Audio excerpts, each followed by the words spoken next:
Hello everyone. Aloha. Hope you're all doing well. And I hope the sound is okay. And let me know if it's not. I'll get it closer to my face. David, Juanpa, Pura Vida, Juanpa. Nasro, hello. Juanpa, male, 23, Costa Rica.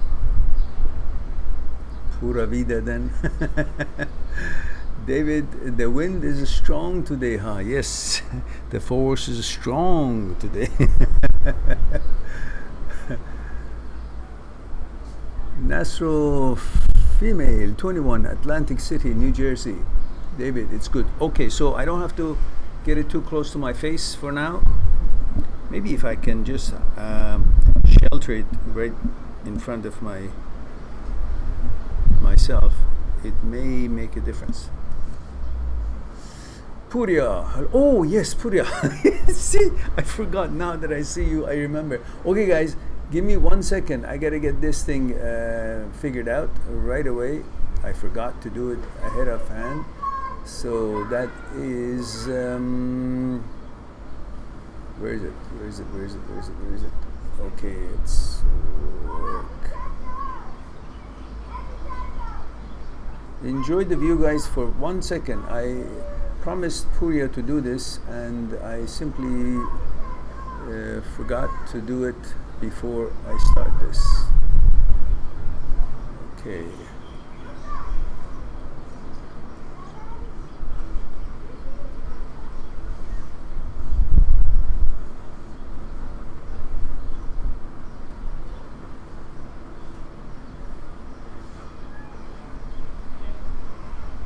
Sorry about that, guys.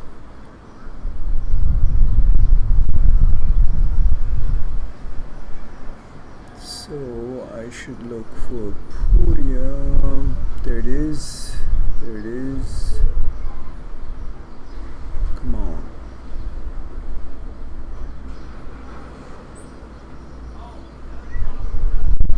Aha. All right. We got it. So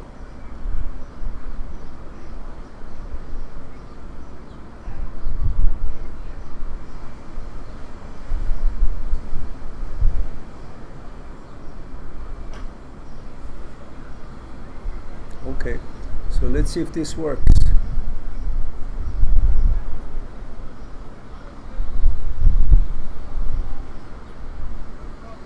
Okay, we've got Marielos is aloha, aloha Marielos. Furia, hello dear. David, male, 24, Texas, Dallas. Sandy, hello Sandy, aloha. Nikki, hello Nikki. Yes, I know Nikki, it's amazing, isn't it? Purya, here is the link. Do it now and see if it works. Just copy it.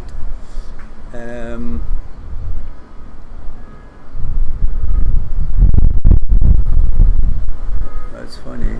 It didn't. See,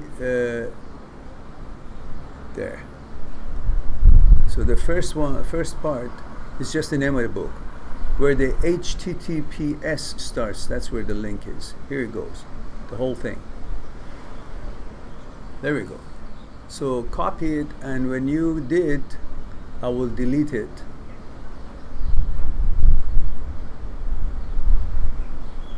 Let me know when you did. All right. Anybody who hasn't bought the Me, My Psyche and I, here's your chance. Copy the link and get it for free. In about a second, I'll take it off. Because I can't just be on live stream and just give it to Purya and deny you all out. But Purya, because he can't use his cards from Iran, so that's what we're doing this. Yeah, David. Yeah, so Purya, have you done it? Don't keep me hanging here. I don't want to give away the free things if I don't have to. I'm sweating now.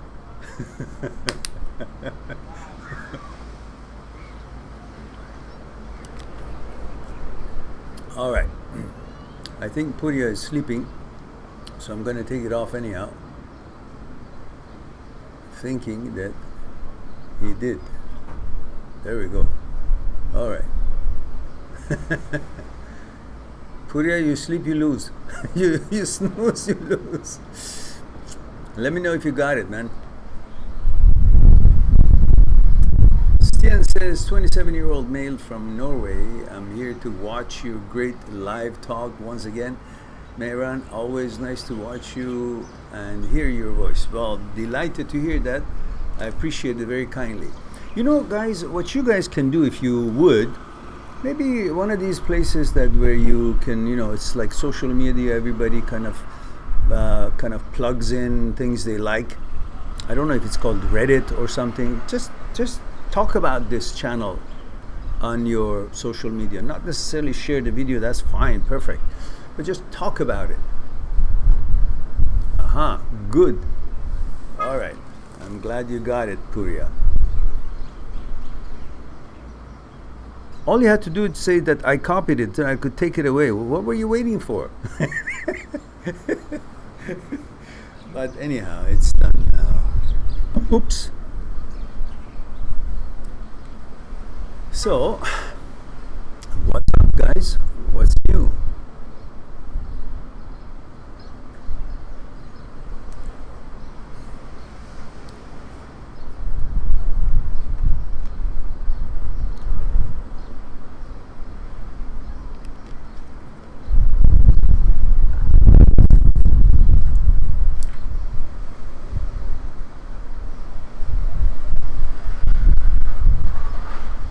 Purya says, you can't even imagine how happy I am to have a copy of your. Well, I'm delighted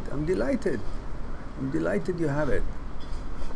David, just studying. What are you studying for, David?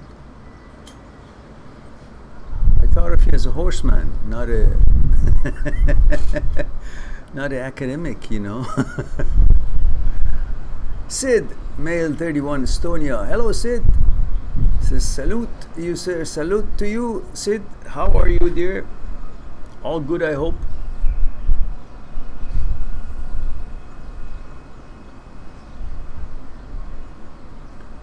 David, it's for computer security certificate. Computer security. What do you mean? For stocks or for? That's your forte for programming security for computers and stuff like that. Sid, good to hear that. Thank you, Sid. I'm okay so far. And Achilles, that must be Antoine, right? What's happening? Blessing as always. Wishing you a health and a strength. Thank you. Thank you as always for your wisdom. And now, did you get a chance? Yes, I did. And it was a week or a couple of weeks ago, I think, before I left to Maui. Boy, your work is amazing. It is not a joke. You focused on a lot on Michael Jackson, I believe. There were so many of that. And the style, I had not seen it so freely here and there. Very detailed, very beautiful. Some of them are just like pictures. Now, I don't remember exactly now. It's been a couple of weeks gone. But I had those pictures vividly in my mind. I was very impressed. I don't know what's happening with your sales figures or site or galleries. They should be crawling all over you for all that wonderful, amazing artwork. So that's my 2-bit about your work. It's simply extraordinary.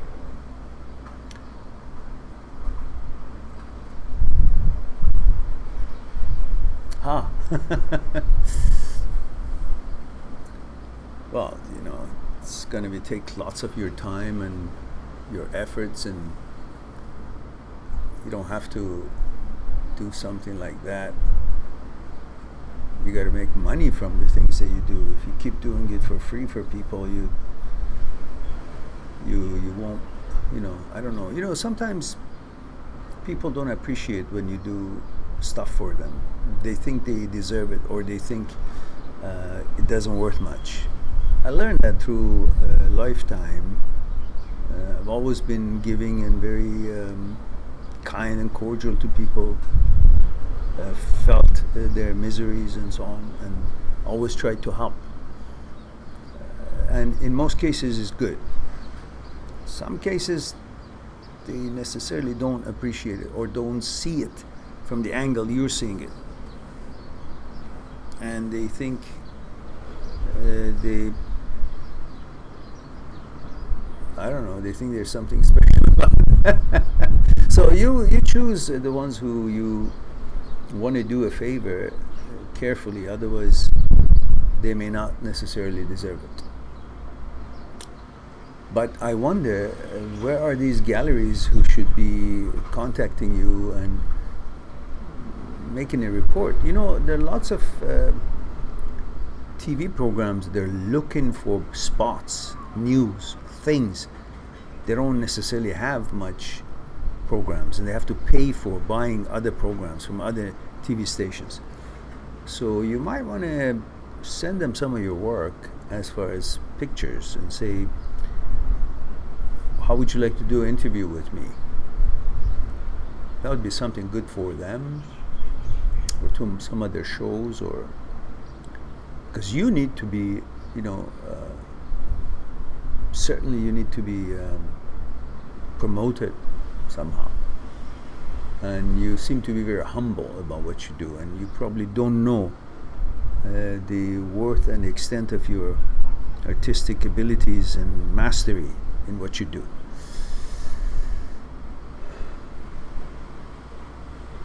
So figure it out.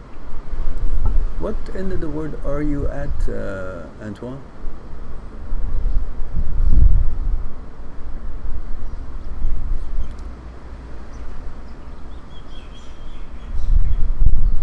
David says, like network security, cyber. So you are also a whiz kid, not just a horseman. Or I don't know if you're a horseman. That's just a Texan who's got horses around. Puria says, and by the way, Mehran, I did as you told me. I took my sister out and I had a heart-to-heart conversation. I talked about myself and my relationships, and she told me her whole story with that guy. There we go. Although she didn't know that I was spying on her and were already aware of everything, she told me the truth. Good for you, and don't spy on her. Just resolve this in your head, that it's up to her. You will trust her. Guide her, then you wouldn't need to spy on her. If you guide her properly, she would make the right decisions. Help your siblings, younger siblings, if you're responsible for them, or you think you are, or your children, with knowledge, so they will become their own master, make their own decisions based on proper knowledge and good decision making, not making decisions because they're scared of something. Oh, my family will find out, my brother will find out, my mother will find out, my father will find out, so for that I gotta do it right. So they'll do it right as far as you're around, as long as you guys are around, or the parents are around. But they don't know why they shouldn't be doing it. Or if the parents find out, they will scold them, yell at them, or punish them, or whatever, however their style is. And the child will know that he's done something wrong because of the behavior that he's seeing from his parent, reactions that he's seeing. but he doesn't know why he shouldn't do it. So it is imperative that you share knowledge with your younger friends. And your children are your friends, your best friends. So you need to share from your heart knowledge. Don't think they're small and they don't understand. You come up with the language that they can understand, examples that they can understand, they will understand. And they're smart. And they learn to become their good decision makers, their own judge, and the judge of life, because they've got some core values that they rely on, because they've been shared information that it makes sense to them. They've been described the consequences to the society, to ourselves, and our responsibility to our society and to ourselves and our lifestyle. Then they know, they have a direction, they have a blueprint, they have ability to analyze and judge and make judgment. So it is useless and futile when parents scare children from punishment. That puts a distance between their trust and their friendship.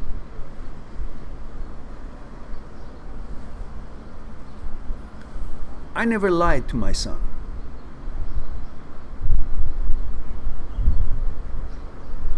We never had any kind of a punishment at all. That's stupid. That's disrespectful.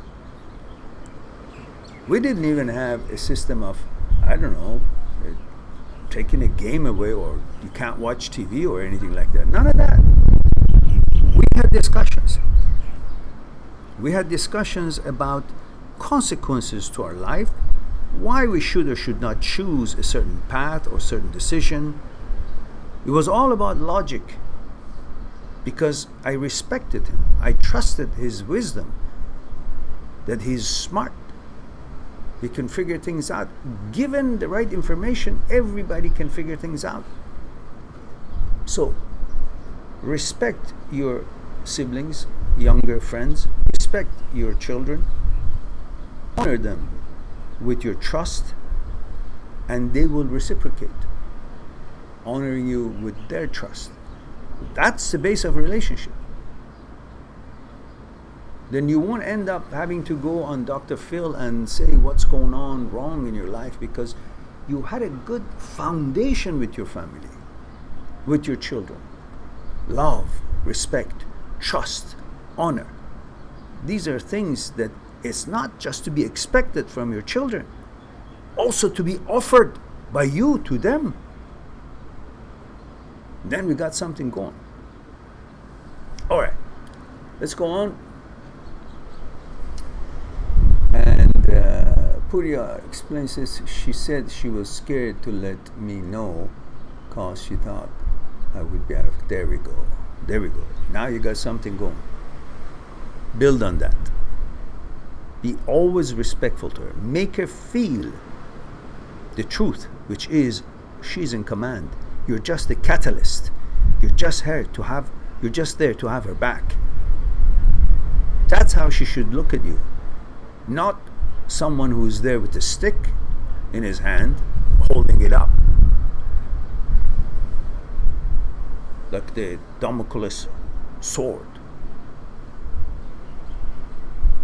People are not dogs. Don't put fear in their hearts. Respect them with logic and offer solutions. Be part of the solution to people's lives. All right, let's go on to Juanpa.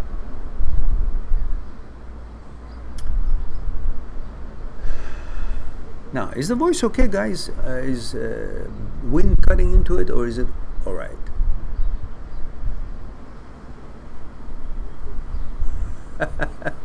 Sid, I hear you loud and clear. All right, good, David. It's all good. All right, so let's go to, I think today my word of the day is all right. I notice I've said all right 5 million times so far. So All right. All right. Oh, did I say that again? Was I talking loud? I thought it's my inner monologue. That's Austin Power for you. Juanpa says, male 23, Costa Rica, Mehran, in your opinion, what is the hardest thing about life? Life. And what is the easiest one? Life. Depends how you deal with it. Some things you have no control on. Those are the ones you got to figure out that you have no control on. You're not guilty of how things go wrong. One of the problems we have, we're conditioned to feel we're guilty of anything that goes wrong in our lives. We even find ourselves guilty if someone is being disrespectful to us. For no reason, for no goddamn reason. Because we've been conditioned to think we are to blame. We are not. We've always been antagonized or been held responsible for the things that you were not. And that conditioning flows through your life if you don't fix it. And you get upset with every idiot and asshole out there who behaves improper or insults you or disrespects you, instead of focusing on the fact that the person has psychological problems or shortcomings or just not with it, just improper. You think, oh, something that you should allow it to affect you because maybe you deserve it. Maybe you shouldn't be a good person that you are because other people have been jealous or other people have been antagonizing you for it. And you begin to doubt if you deserve respect, if you deserve the echelon that you have of yourself, the image that you have created of yourself in your mind. While we always try to have no image, but we know that often we do, and that's the image that we try to protect. Because we have a certain image of ourselves in our lives due to the way we have lived and what we have accomplished. And then that image has become more important than ourselves, that we actually get angry when we're insulted because really nothing has happened to us, but at that very moment we think something has what? An attack has come to our image. And the image has become more important than ourself, our center, the persona. And then we go to bat, or we get affected emotionally. We get affected. Sometimes physically we get involved in an altercation because of an insult. But in fact, what we are trying to actually defend is our image. The image that doesn't really exist, but we have created it of ourselves in our own mind, and we see ourselves through that image. And now somebody disrespected the way I used to look at myself, and then that affects me. And the vagus nerve is stimulated, your chest muscles get tight, and parasympathetic nerve, you start wanting to, you feel the flight and fight and all that because you see yourself as an image, which we shouldn't.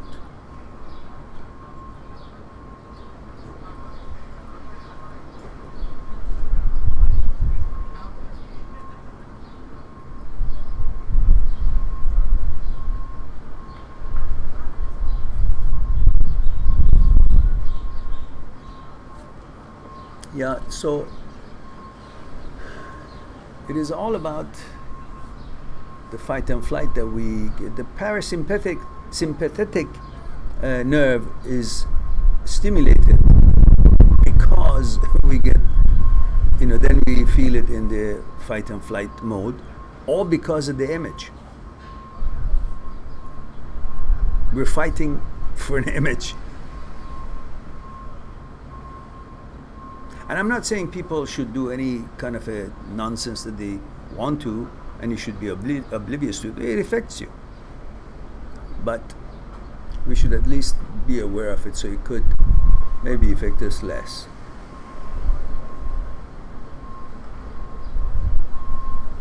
Achilles says, thanks for remembering my name from LA. Of course. And don't worry about it. It is my pleasure. It's something I want to do for you. It's my way of giving back. Just let me know, please.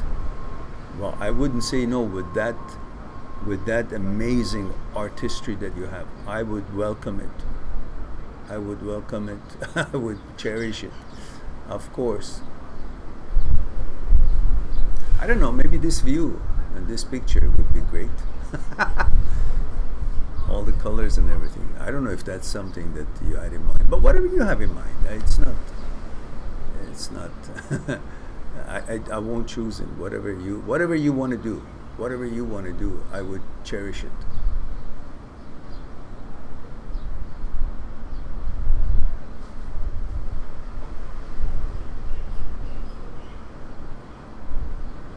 Somehow it got stuck here.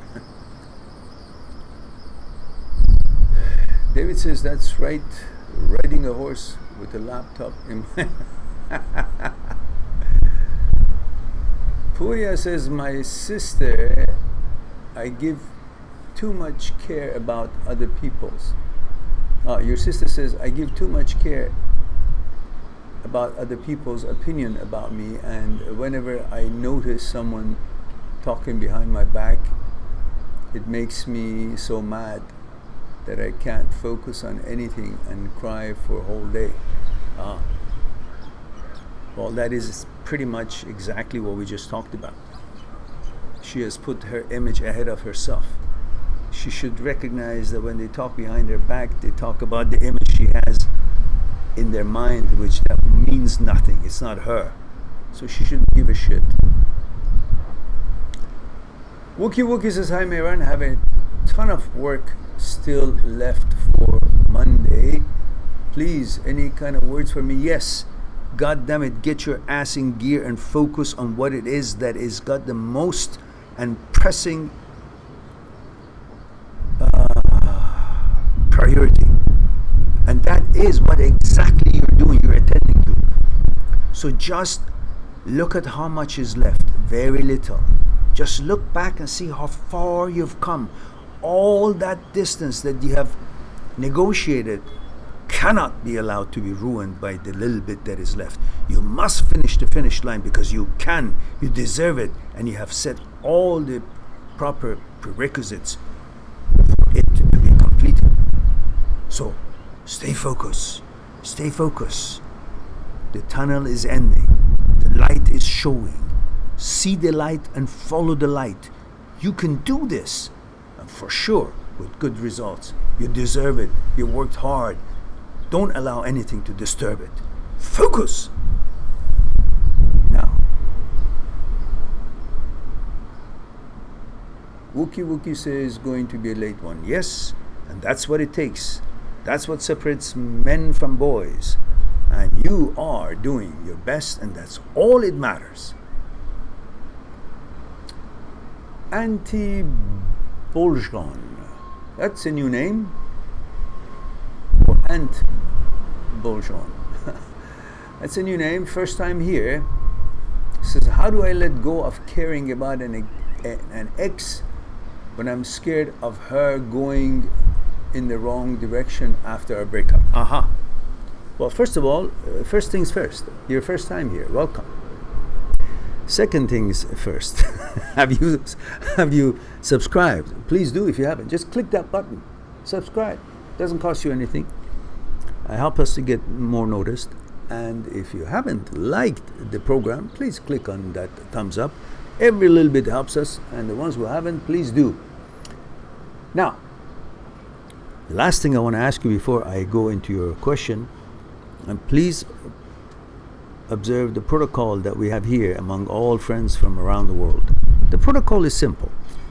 M for male, F for female, whatever your gender is, then your age, and then where you're tuning in from, the city or the country that you're at right now. So 3 things. M, age, or F, age in your case. M, age, and the city that you come from. That will give me a little bit of a knowledge about putting a little bit of information behind the words that I see here. So it helps me a little bit to address it properly according to maybe some cultural backgrounds that I can figure from where you live, and according to your age, and at least it helps me to know if I'm talking to someone who is above legal age, which is important for me to know. And of course, your gender is important. So I'd appreciate that, and I'll get back to you in a second. There it is. He just did it. It says, I'm male 24 from Vienna, Austria. Oh, guten Morgen, or guten Tag, or guten Abend. One of the three.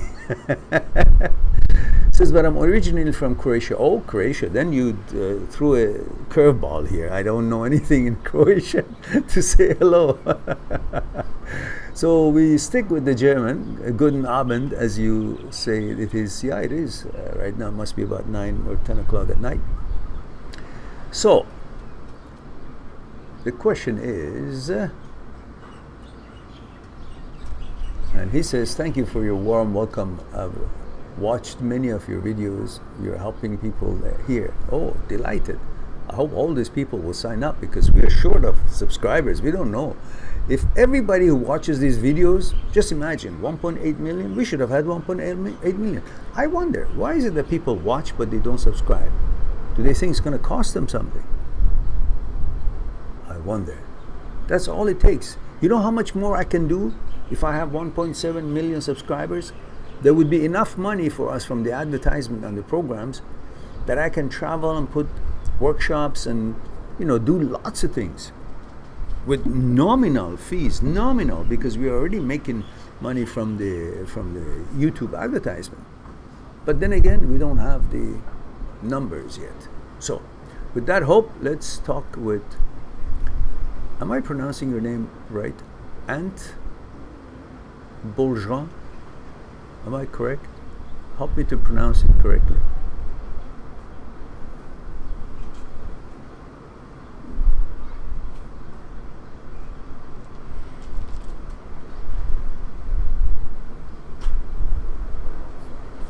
George says, sir, can you scroll up in the chat? You're missing content. Really? What do you mean? Yeah, of course. No, yeah, I know. I've missed questions. Yes. I'll get there. I won't forget. I just got sidetracked and just saw something, went there, and then I'll come back to it quickly. Hang on. Let me deal with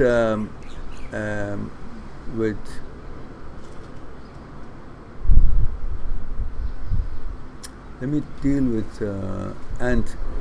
There it is. Ant says, tough to pronounce, but it's Ante. Spelled it out. Oh.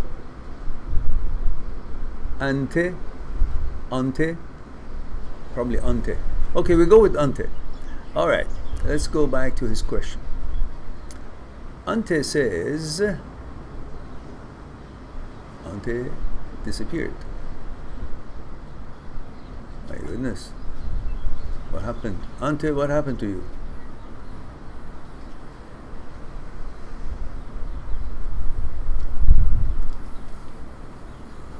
There it is.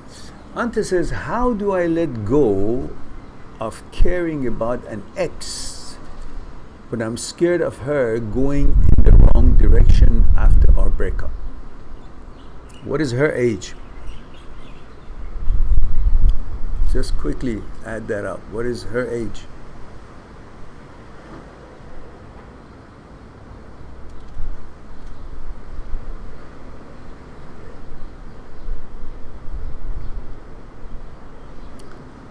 She's 21. She's 21. We broke up about 9 months ago. No contact since then.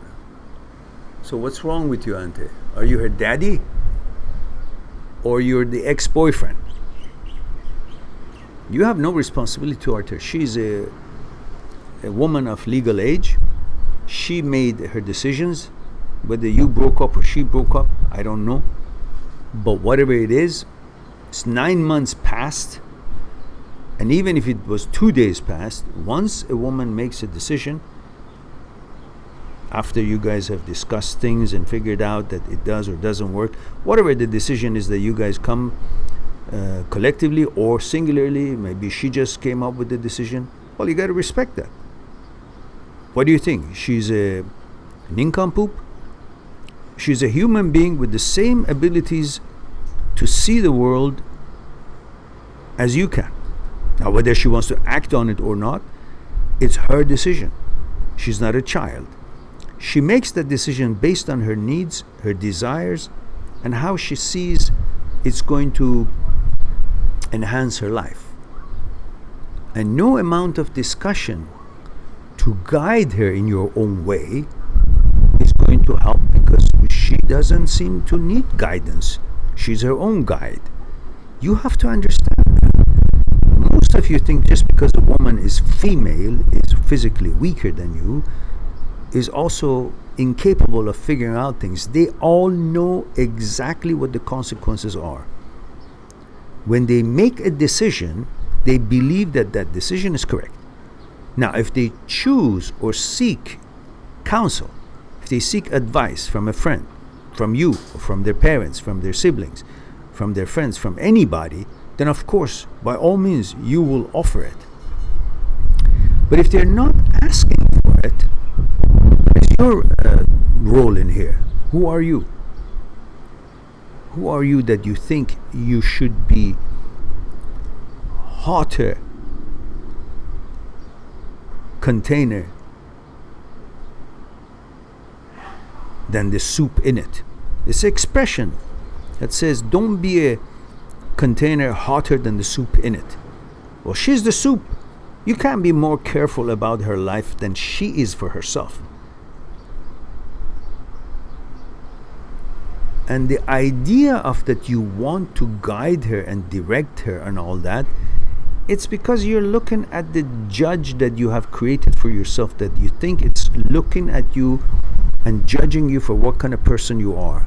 Are you taking care of her?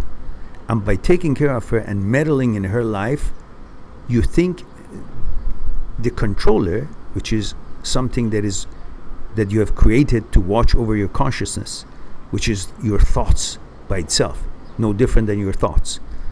But you have created another level of observer that is observing or controlling, watching the content of your consciousness, where your thoughts are stemming from. And you think that watcher is judging you based on how helpful you are or responsible you are toward things that is no longer is your business. So you want to score points for yourself, or are you still hung up on her? You cannot stop her from what she wants to do. She's a grown woman. She makes her own decisions, and you have broken up with her. She has broken up with you. No sense to think that you're responsible for her. If she asks for your help, by all means, run. Help her and be there. Give her legal advice if you can. If not, get the people who can. And give her the advice that she seeks for. But don't meddle in her life, because she doesn't want you to meddle in there. If she wanted you to meddle in there, she would still keep you as part of her life. So, what do you have to say about what I just said? What do you think? I'm thinking that's the most logical thing to do. Focus on your life. Offer to people your expertise, your love and attention if they value it. Otherwise, if you're just offering all this to every woman that you see, or your exes, even though they don't want to be with you anymore, you're just seeking for attention and gravy points, hoping that they'll get back to you when they have clearly said they don't want to. So respect that. Respect that, wish them well, and wish yourself well, and respect yourself well, and move on and find another girl that is actually willing to go along the path that you're on. You can't force anybody to join your path. She wants to live the way she wants, she does. Unfortunate, but that's the way it is.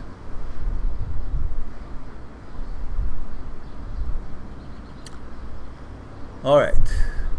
Let me know what you think, or if you got what I'm meaning here.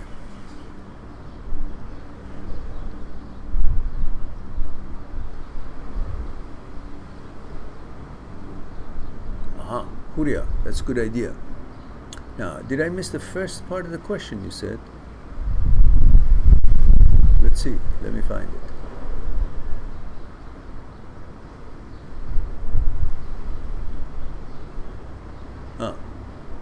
Here's a question. My sister wants to ask you. Oh, I see. She wants to ask me or you. 17 female Iran. Whenever I talk to guys that I'm attracted to, I give too much care about my picture in his view. I don't want to be seen as an idiot. Then don't be one. The fact that you're overexcited for an attention of the guy puts you in a category that the guy thinks you're either too easy or too invaluable. In other words, not valuable, less valuable.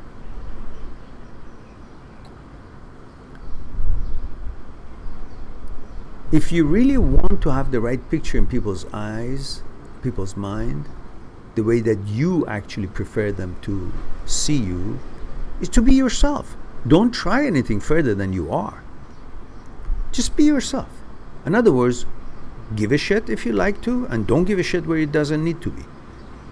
Don't laugh at everything they say if it's not appropriate, just so that you will be on their kind of cool side. No, keep your standards. Expect certain behavior and respect according to what your preference is. Don't go along with just anything that you think it will help to have a good picture in their mind. What good picture? Who the hell are they that you're worried about having a good picture about you in their mind? Who are they? What have they accomplished? Where do they come from? Why don't you be a little bit more worried about the kind of picture they will have in your mind? The problem at the moment is that you're 17 years old. And that's not a problem. That's wonderful. But the thing is, you don't have that much experience in life. And because you don't have that much experience in life, and most of the guys that you are attracted to are probably older than you. Because that usually a 17-year-old wants to be kind of connected with the older guys to feel that, oh, I'm mature too. Because the older guy likes me, that means I'm also older than 17. So I'm more respectful now. I'm a woman that I want to be. Because every woman, every girl at age 15, 16, 17 wants to feel the woman that she is and be respected as one. So one way is to feel mature, and one way to feel mature, instead of just waiting her turn and the life experiences to make her mature, is to actually think by going out with an older guy that would make her seem mature, because the older guy is older and the age seems to represent maturity, which is not really true. Many guys are older, many girls are older in 30s, and they're still dumb and stupid. So you cannot accomplish feeling mature by simply going out with the older guy. But since you do at this age, often you're attracted to an older guy for many reasons. You think that they've got it made, you think they've got somewhere to go, you think they've got more intelligent than you, just because they're older, and we're always accustomed to be more, and one way to be more is to go with the person that is, we think they're better than us, and the older guys to you seem like they're better than you because they know more about life than you, which is all nonsense. Mostly they have one thing in mind, and you know what that is. You got to find a guy who has more in mind, in his mind, than just that, which is fine. It's part of normal interest of a heterosexual male towards a heterosexual female. But it shouldn't be the only thing that they're coming to you to be friend with you, and you got to figure that out. For that purpose, you need to actually not allow such two older guys to court you. You gotta go a little bit younger guys, because you can control them a little bit better. They don't have that edge in your mind that they're older so they know better. You will be able to be a little bit dominant on your ways until you get to know what it is about going out with guys, what to expect, and you at least would be a little bit more protected without a chaperone. You know what I'm trying to say? When you go out with the guys who are similar age, they don't have that trickiness necessarily. They may still do, but not as much. And because you're at the same age, you kind of treat them with more direct approach, and you're more in control because you're not shy. They're just your age. You don't have that unnecessary given respect to them that is not necessary because they're older. So you don't be fooled by their age and their whatever bullshit that they make themselves look like they're all that and experienced and successful and all that shit that they come up with just to get into your pants. So, having said all that, then you'd be in good hands if you simply worry about if they qualify to have a right image in your mind, rather than you trying to portray yourself in a certain image in their mind. So go for a little bit younger guys, closer to your age, to test the waters, how boys behave, and you learn how to deal with them. And then later on, when you're 18, 19, then you choose maybe to go out with a 21-year-old, 22-year-old, and you can still handle them. And then in a year or so, then you will have enough information to know what kind of a shit they're all about and if they measure up or not, and then you will expect them to meet your standards, rather than right now you're just worried about to meet their standards, to have a good image in their mind. Don't give a hoot about your image in their mind. Just care about what kind of image they are portraying, they are bringing about, that how you are impressed or not impressed, if they qualify or not, if they're behaving or not, if they are being proper or gentlemen or not, if they're fun to be around, or they just simply are doing whatever it is to entertain you in order to get what it is that they're ultimately seeking. That's the end of my discussion with you today. I hope that would be something of value, and perhaps I will cut that separate video for how younger girls should prepare for dating or something like that. What do you think about the title? And what's your sister's name? Puria. Is she listening?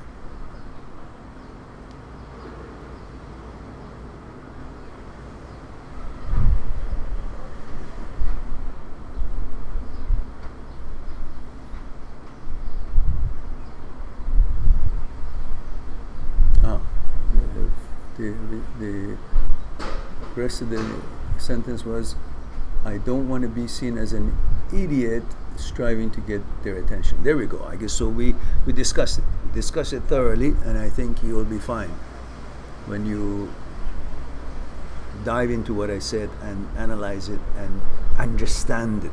Understand your importance in that equation.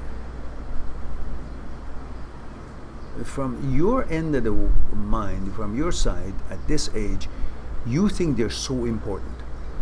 But I tell you a secret. In their mind, you're the most important one. They're trying to impress you. Don't try to impress them. They're already impressed. Just the fact that you showed up, they're impressed.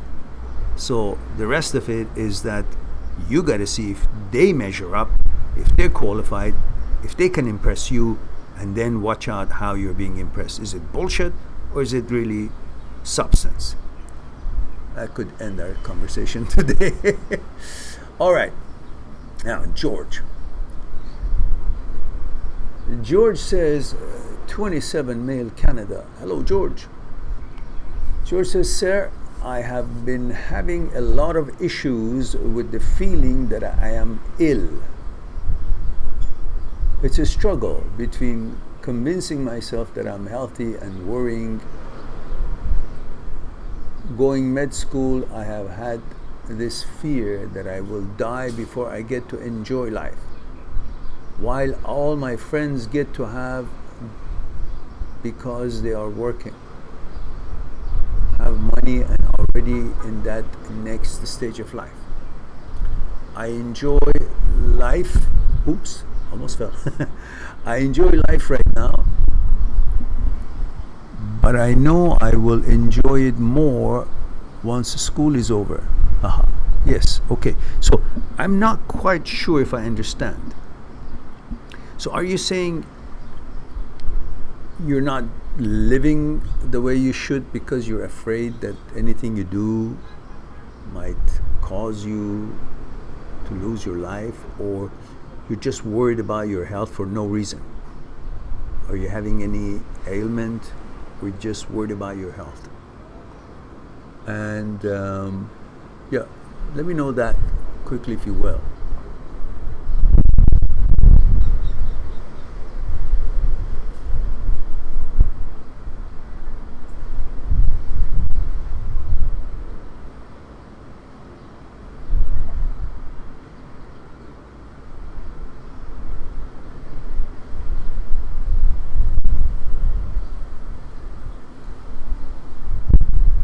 George says, I scared that I will get a diagnosis of cancer after going to school for so long and not really enjoying life. It's just, you imagine this would be happening? Is that, do you have any reason to think that you may be diagnosed with that? Or you're just thinking because you're going to med school, you're afraid that the result of certain kind of a test or diagnosis would end up showing you that you have this or that ailment? Is that what you're saying?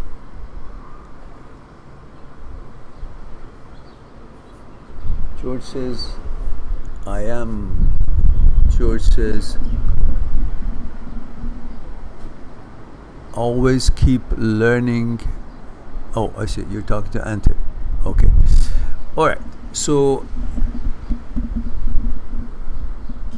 we are here actually focusing on the negative mind.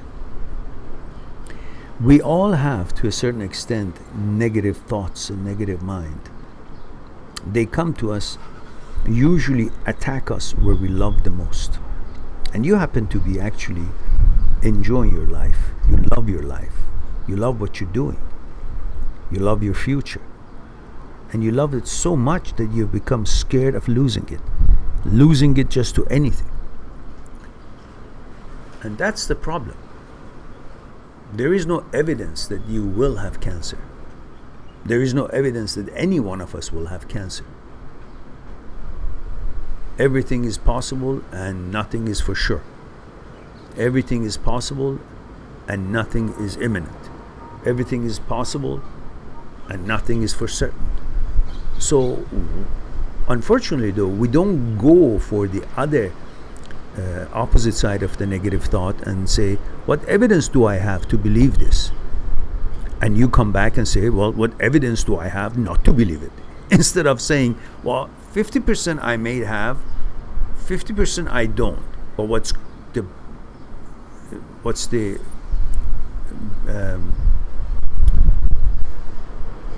tips the scale is the fact that I don't now.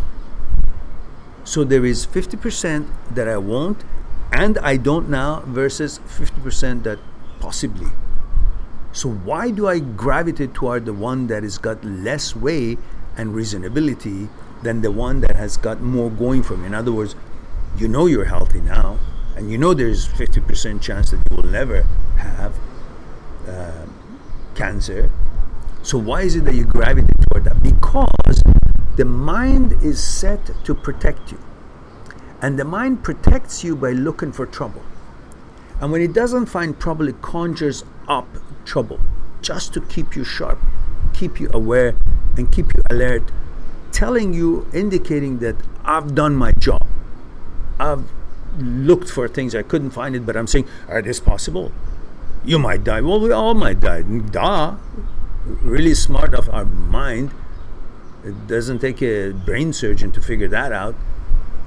I know I will die someday. You will know you will die someday. Everybody will die someday. But that's not doing your job, Mr. Brain. That's being just an idiot to scaring me just to pretend that you've done your homework. Once you go, goddammit, research, and on your research, Mr. Brain, you will see, I don't have cancer. And I might or I might not.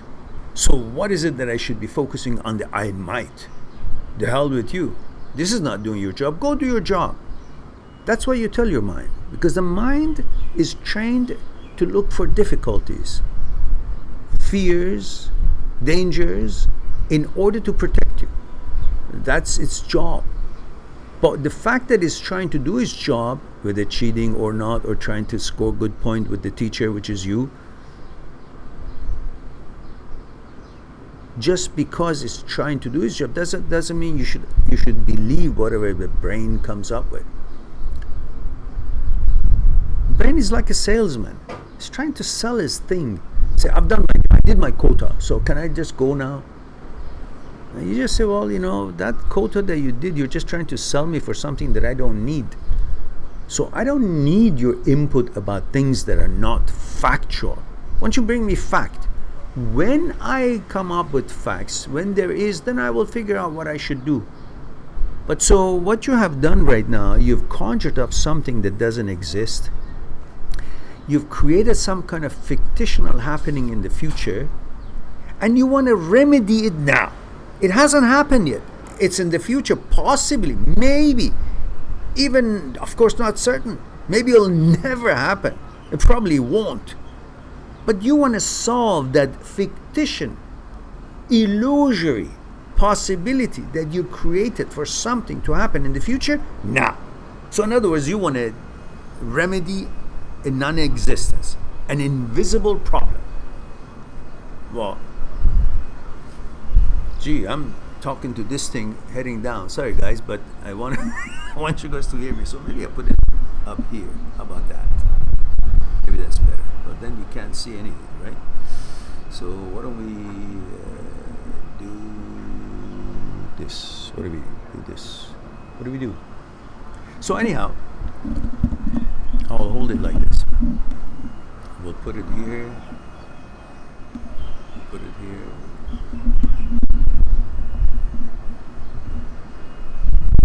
And we pull this over here.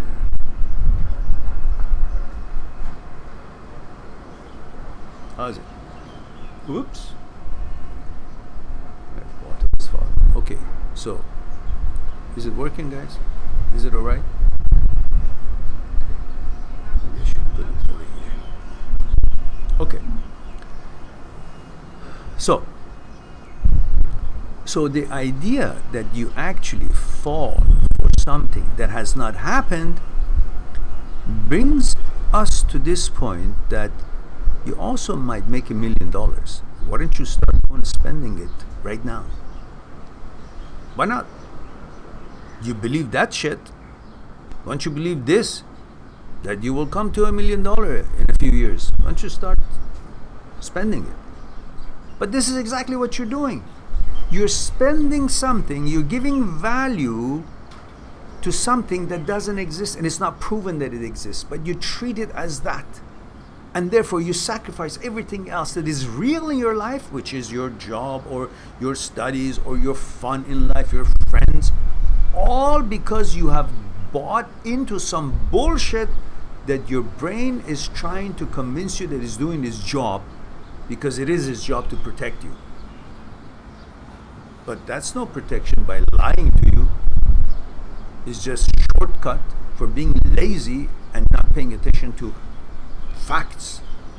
So say, listen, Mr. Brain, thank you very much. I appreciate it, but I'll do my best. I eat well, I exercise well, and do my best. And that's all you can do. Nobody has come with some kind of a written assurance that our lives will be free of problems. No one. Show me one person who has got that assurances. Yeah, they'll sell you all kinds of insurances, such as religion and this and that. You follow me and you follow this and you follow that, and you will go to heaven and you will be protected and all that. Yeah, it's all around. But you know that these are all mental suggestions that you end up buying into it and you're convinced and accept it as fact.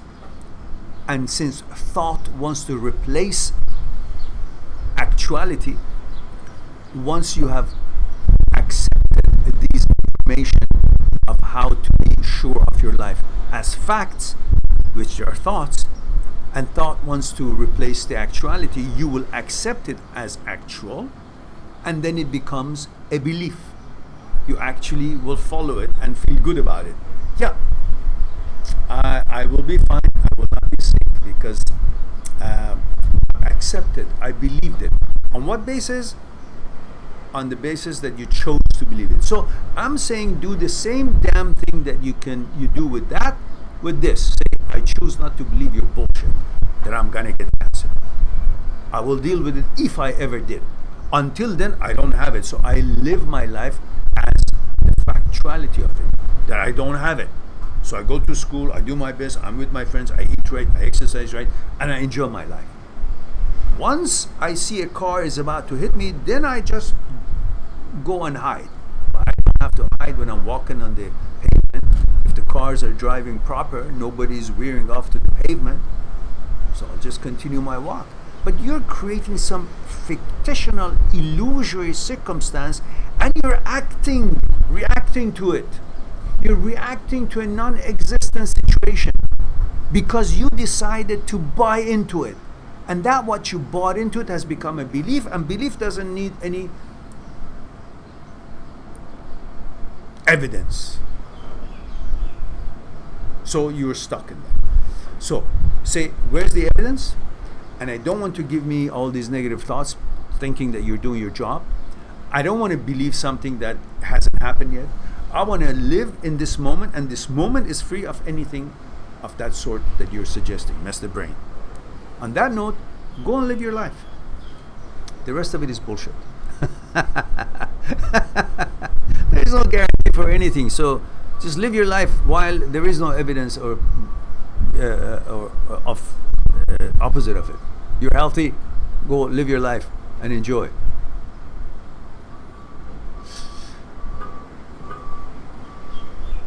All right. Hope that would be helpful to you. Let's see. 16 of us guys here. We were 17 at one point, so I better see 17 likes here. I'll just travel to your cities one by one and pull your ears. So what the hell is going on? All right.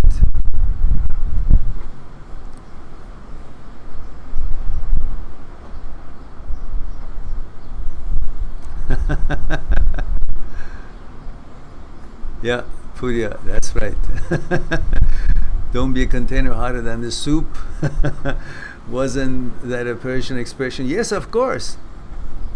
Because we have one just like, yes, kase az ash daghtar. Yes. Kase az ash daghtar is exactly that expression, that example of don't be a soup container hotter than the soup in it. In other words, don't overdo something. Which is similar in English. Says don't be. You can't be more Catholic than Pope.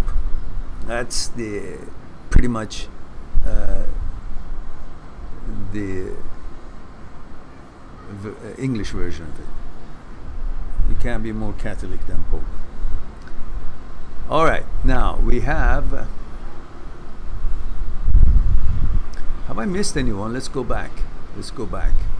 I should. You see, this is what you guys get. When we have only 17, everybody waits until I get to their question.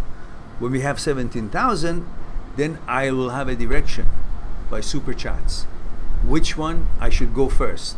Then that would be all good for the channel. We make more money and everybody gets priorities according to what it is, not my choices. But here, we gotta wait until I get to it.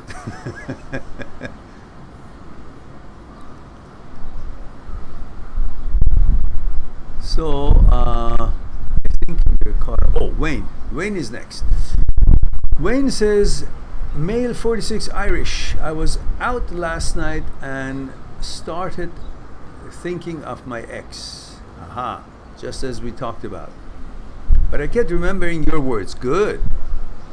Change your thoughts, change your feelings. Good. It's become my mantra. Wise words. Good. Delighted to hear that. Put it to work. Change your thoughts, change your life. Change your thoughts, change your feelings. It's all exactly as it is said here. We feel based on what we think. And if we can monitor that, modify that thinking, our feelings will change, our lives will change, therefore. And in that 58-second that I did put on the last video that I did about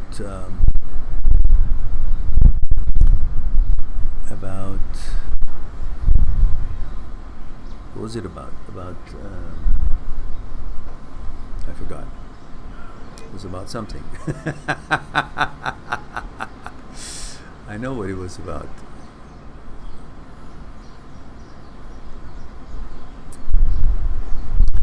The last one that I did, which was about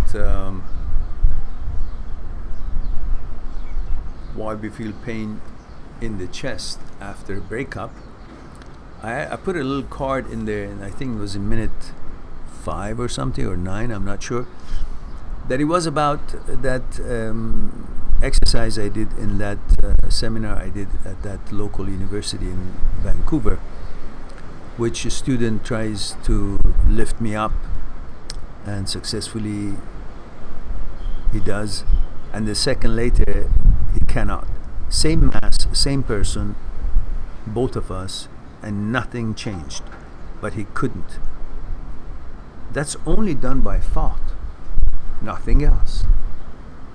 If you want to see the power of thinking, how it changes your feeling, how it even affects the law of physics on this earth, you will understand how powerful the thought is. So when the thought suggests to you that you're going to be sick or you're ill, and if you buy into it, it's so powerful that makes you feel that it's actually real what you're thinking. And if the thought makes you feel that, oh, she was the best and you miss her and now this and that, so forth, then you will go for it and you fall for it. And your emotions will gravitate toward missing her and all that. But if your thought is changed, then your emotions are affected, are changed, modified to what you want it to be, and you become free. A thought is a very powerful thing, at the same time very dangerous thing, because it can do all kinds of things that you do or you do not want to. Depends on how you use it. So, having said that, let's go to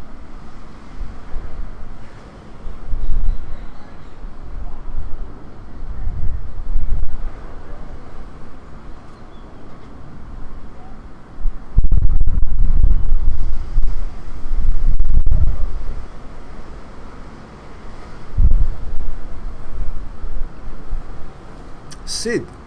Sid says, can you advise how to tackle loneliness? I have many things to do, but lonely.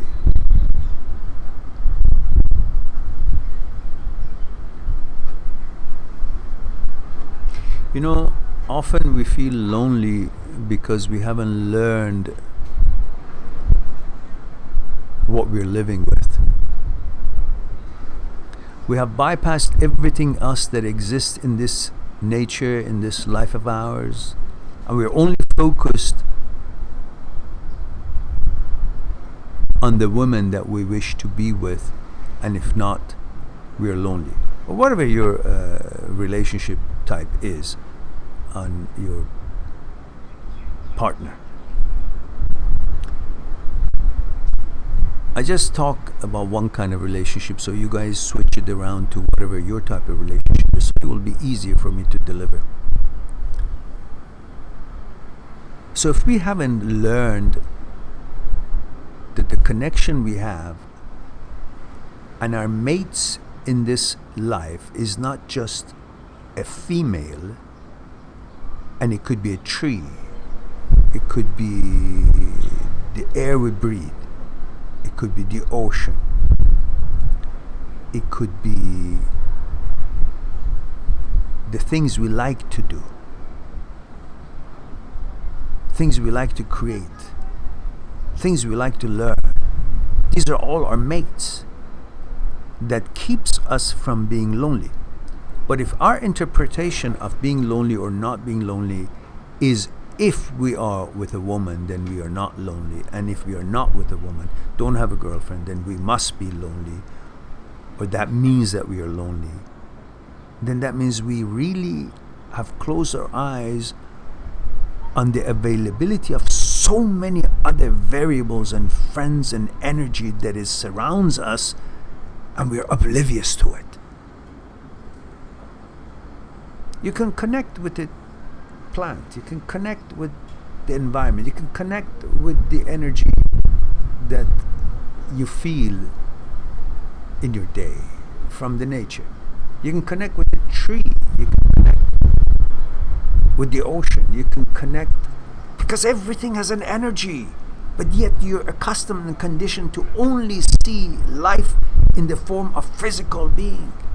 And that's what makes us feel lonely, because we are conditioned to connect in physical manner only, and if not, we are lonely. That rhymed, by the way. Notice notice the poetic notice the poetic characteristics of this live talk. So let us go further than the limitations that we be conditioned to believe it is describing us. We are described and represented by limitations, and we have bought into that. Therefore, everything that makes sense or doesn't make sense for us is based on certain format that we're conditioned to understand it. So we understand loneliness is when we don't have a girlfriend, because nothing else can remedy that, because we can't consider the connection with anything else is in the nature is supposed to remedy loneliness. So if we change that kind of understanding, then we are opening our understanding and our eyes to wondrous amounts of energy that surrounds us and makes us be one with that source of energy that we come from, that we are put together and made out of, and we won't feel lonely. Not that easily, at least. No doubt that we always would prefer, of course, to have a companion suitable to your lifestyle. And in your case, my case, or heterosexual male, they want to be with a woman. But whatever your gender or your preference is, you always have been conditioned to think that being with a partner is the way not to be lonely. And as I said, it is natural to feel that way because it's a big part of our lives. We experience things and learn things through physical expressions and physical connections, and therein it's interpreted into our mind, and we understand it as experiences, as memories, as the kind of a thing that the mind can turn it into what it does to comprehend it. But we need that physical connection for that interpretation. Because in reality, who is living? What is living? Our consciousness is living. Our mind is living. Our body, the physical portion of our entity, existence, is an apparatus to help our mind to be moved around and to experience things that it can't by itself, to be mobile and experience. Includes touching things. You're not really touching things, your mind is touching things, but your hand actually facilitates that experience of touching, that the mind interprets it and understands it.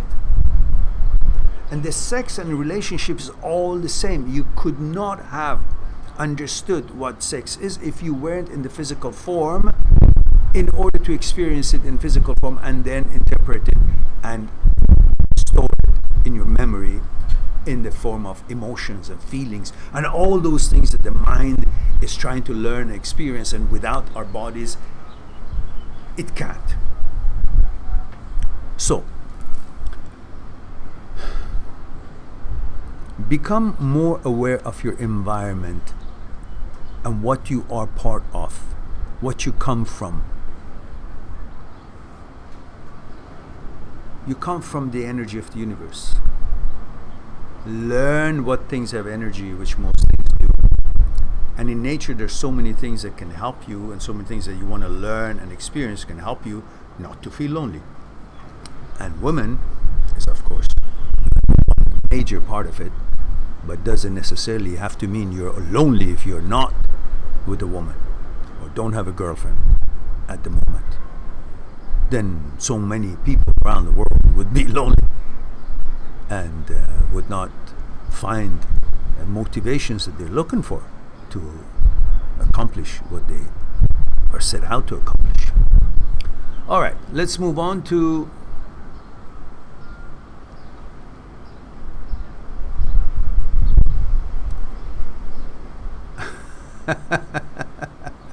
yeah, Sid, well, hold off to that. Hold on to from that. Stay away from that window.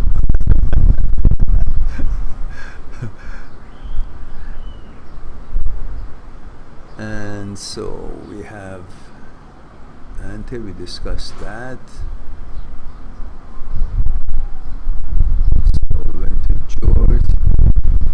Ah, there it is. Tetrahedron. Ooh, okay. It's very geometric, I guess. Tetrahedron says, glad to see you. Tetrahedron, you forgot about the protocol. Remind me. Male, female, age, and where you're coming from. Remember.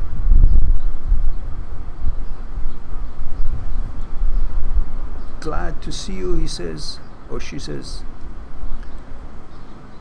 What would you say about toxic bond after you end the relationship? The person hurts you and you end it, but you have a hard time moving on. You're not having a hard time to move on because you're just not seeing the actuality of her or him. Respond to me, please.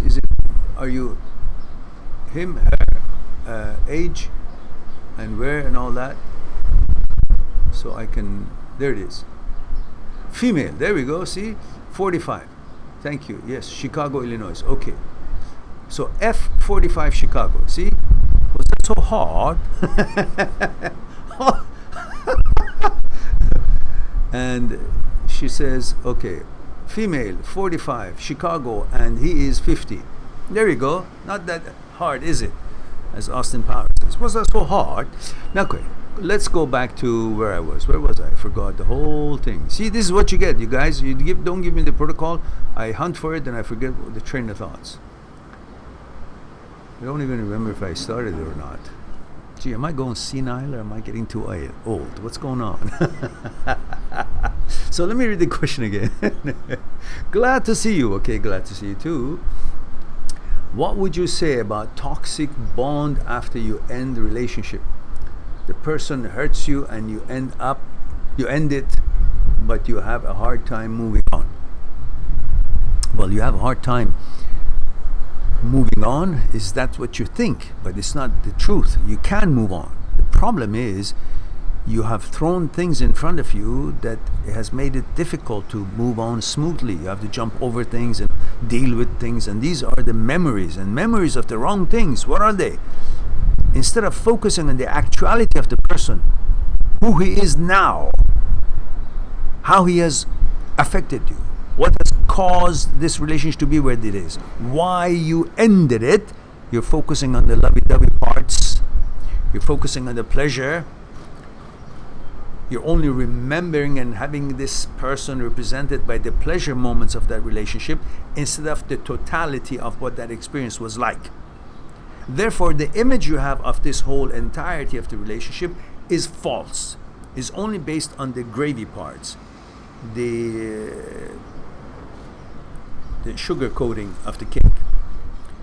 Dig deeper, put your spoon in it, and you'll see, oh, the shit is still under that, and you will remember how things were.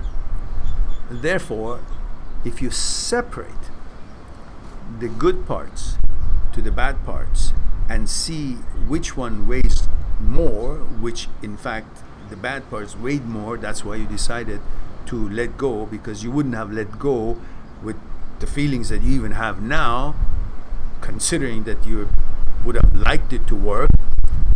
If that there was a chance, you wouldn't have let it go. But obviously that means you tried, you did your best, you still couldn't come to resolving issues and to want to stay in there, and you decided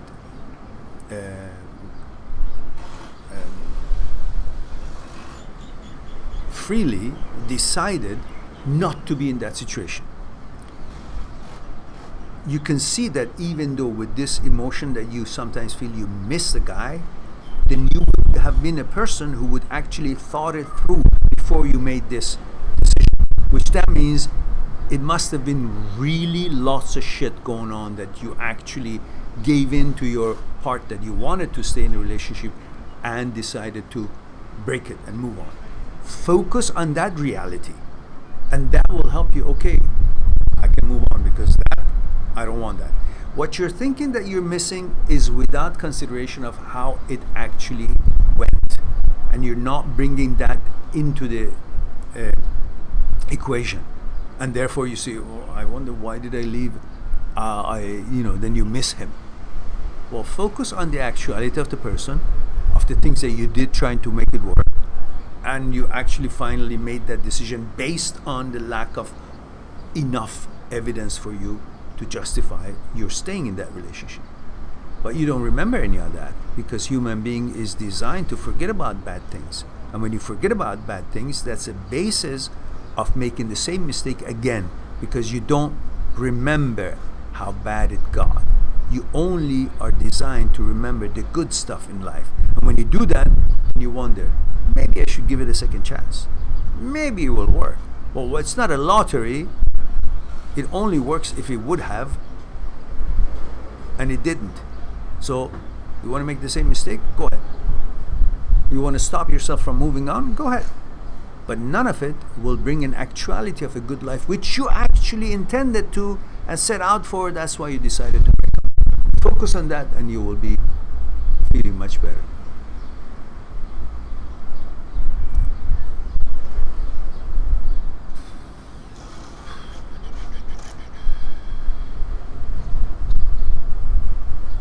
Ante Bourgeon says, very interesting. I totally agree. I'm not responsible for her. It's just tough to move on emotionally. There we go. Change your thoughts, change your emotions. Just mentioned that up there. So you can do it. Go on, guys. You guys put so much attention to the pleasure of the whole experience of a relationship, and the pleasure does not allow you to see anything else, because life is based on pleasure and pain, and when there's pleasure, that's all what you're all seeking for. We all seek for that, and when the pleasure is remembered, then with it the prerequisites of desire to be born, which is stored in a file in your memory, comes along with it. When all those prerequisites come along with it, which you have already seen it fulfilled, the prerequisites has been fulfilled. That's why the desire was born at one point, which led to pleasurable experiences. Now that you remember of the pleasure, the file that contains all the prerequisites for the desire to be born and has been fulfilled also comes along with it. Then you feel like, oh, all the prerequisites for the desire is available and refreshed, and as if they just happened, because you can't tell the difference if it's memory or not, as if it just happened, it affects you that way. Then the desire is reborn again, and then you want that relationship and you miss that person. But be smarter than that.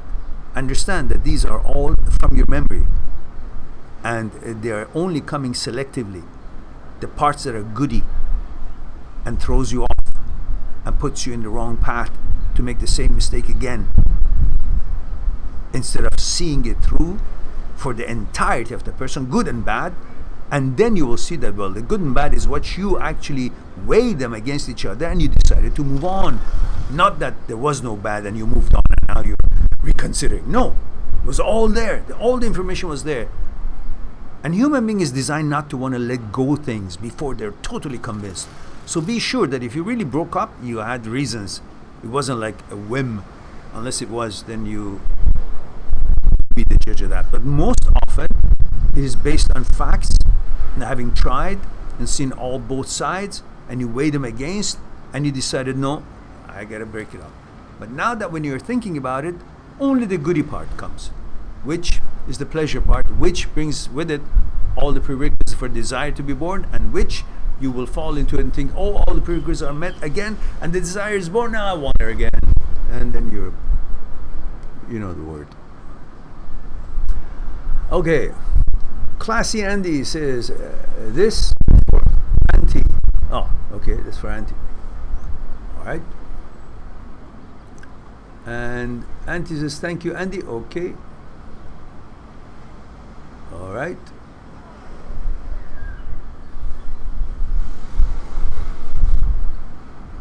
There we go. Classy Andy. Good for you. All right. Right. Furia says her name is Pardis. Okay, hello Pardis. If you're listening, Furia says I will play the video for her tomorrow. Okay. Auntie says, nice man. I like how you still try to get. But okay, you're talking to, I guess, Classy Andy.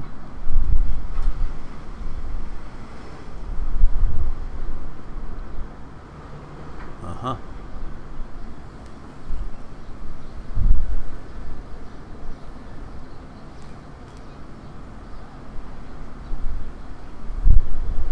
All right. Auntie says, thanks man, I appreciate the kind words and the advice. I am not sure if that's for me or for Classy Andy. Either way, we thank you.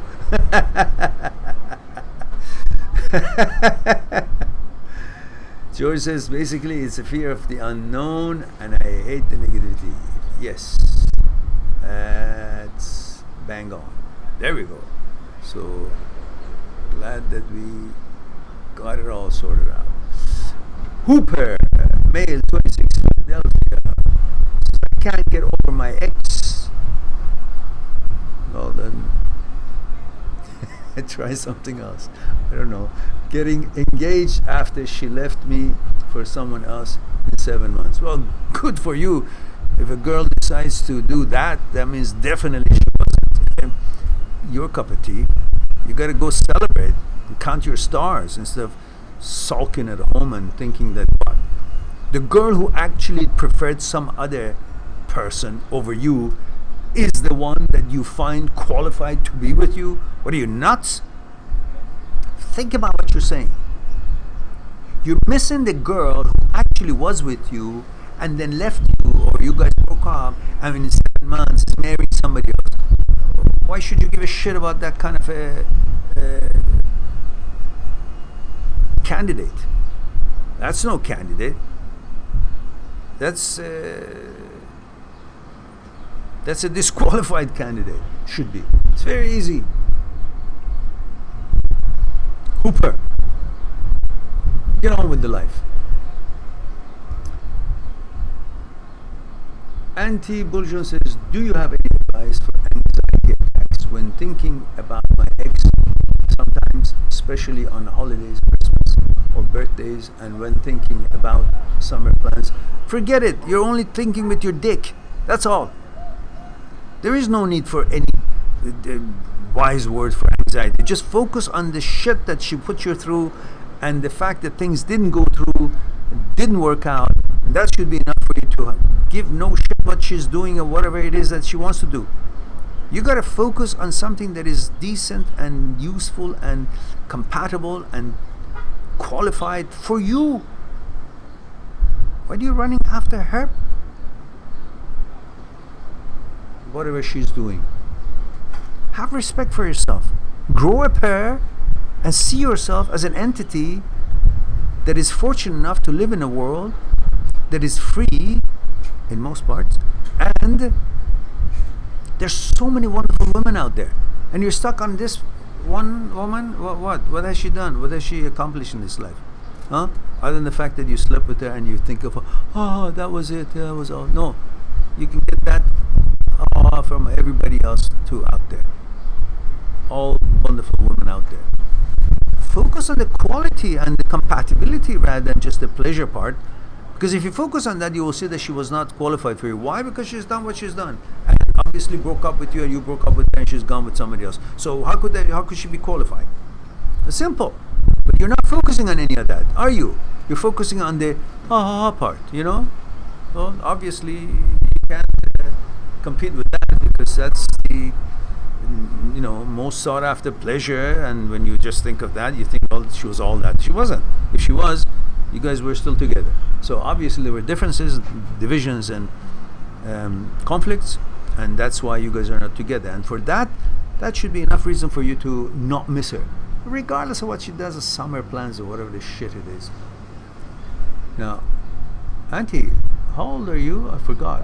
See, you guys, every time that you put a new comment or question, please do bring the protocol up, because it kind of reminds me, helps me out.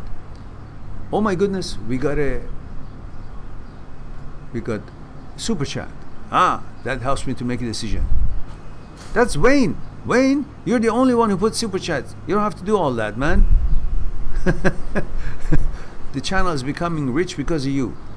So either you guys learn from him or you stop putting money out here.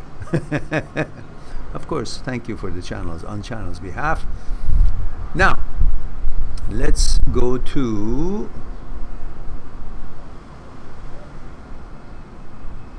where was I?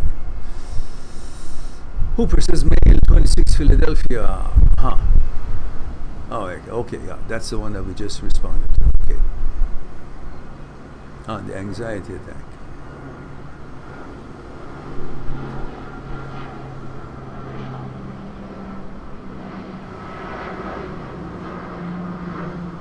Auntie says, and she's actually intimate with someone else. Well, then what you're waiting for? What is it that you're convincing yourself of? That she's qualified, or why should she be?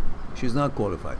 You learn to disqualify girls if they do not suit you, if they do not behave the way that is compatible with your lifestyle and your preferences. The same thing girls do. They do not comply if they think the guy does not suit their plans in life. So they qualify you, and you got to qualify them. It's simple. It makes it all easy. You have the right to qualify women if they measure up.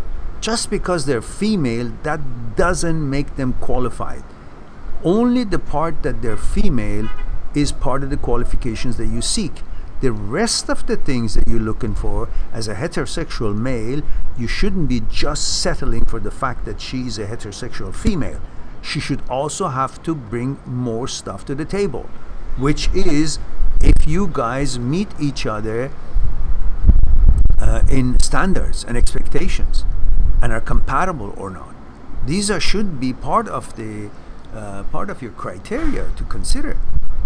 You can't just be there for the girl to qualify you. You should also qualify her. I know as soon as you see the beautiful face and body and I don't know, the rest of it, you lose your minds. I know, but try not to. Otherwise, later on, you'll be surprised the way most of you are surprised. Be as sophisticated as the girls are, the good, decent girls. They qualify you guys. They look for more things than your money or for your, I don't know, physical fitness. They select you based on what they're expecting, standards that they have set for themselves. You must have some kind of a standard. You can't just walk around and say, well, I'm a guy, I've got a dick, and I'm looking for a girl who's just, what? Then you get what you get. All right. Let's now move on. Let's move on. Okay.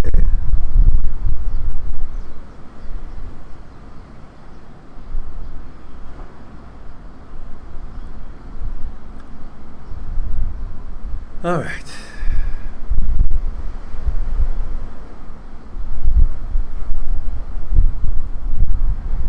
George says, thank you, sir. As always, wise words from a wise man. You're the echo chamber of the rational side of my brain. Okay, good. Keep the echo going then, or at least listen to the echo. Classy Andy says, good man, Wayne. Okay, that's talking to Wayne. And Wayne there. And Classy Andy says, Mehran, I hope you don't mind me throwing comments in here tonight. I'm just here to listen and send good vibes here tonight. Of course not. You guys can talk to each other as much as you want. It's simple, no problem. This is for all of us. The ones who want to listen and then make comments toward each other, help each other, support each other, welcome. Not a problem. And Tetrahedron says, okay, I saw that.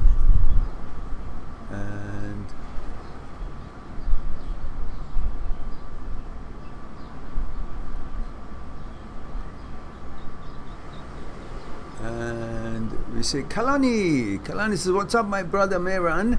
The background is beautiful. How long you staying? My brother island. Hope you're doing good. Kalani 27 Hawaii mail. Hello Kalani dear, how are you? Aloha. I'm here in Maui. I've been here since May 1st. I'll be here till May 22nd. So almost another 2 weeks. Less than that. 10 days. What is it today? 11 days. I'll be here another 11 days. And good to see you here, dear. Auntie says, thank you so much, Mehran. You're really helping here. I'm happy at the moment. Just have to figure out a few more things. Okay, good. So, looks like we hit all the questions here, and it's time for us to say goodbye for today. I love you guys, and I thank you for giving me time to share some points of views with you, and hope that it's been helpful and enjoyable as much as it was for me. I'm delighted and thankful that I have this opportunity to share with you these live talks from a beautiful place called Maui. I am in a beautiful resort here, right on the beach, and I look forward to go get some tan, maybe some sun today. I mean, not tan, some sun today. Carefully, but however, it's only 1 o'clock. It's very hard sun right now, so I'll wait. So maybe I'll do some, I don't know, some video for you guys, or just chill for a bit, and that's it. So hopefully I'll talk to you guys tomorrow, and until then, be good to yourself, to the others. Don't forget, I'm only Skype call away. If you go on my site, mind.seekstruth.com, you will be able to have a chance to send me an email, which has a nominal fee, of course, or you can talk to me on Skype by making an appointment. And of course, you can take a look at the table of contents of the books and decide if you would like to acquire them and help the channel. Otherwise, just be cool and keep watching and keep clicking on likes. Be good to yourself, to the others. I'll talk to you tomorrow. Bye for now.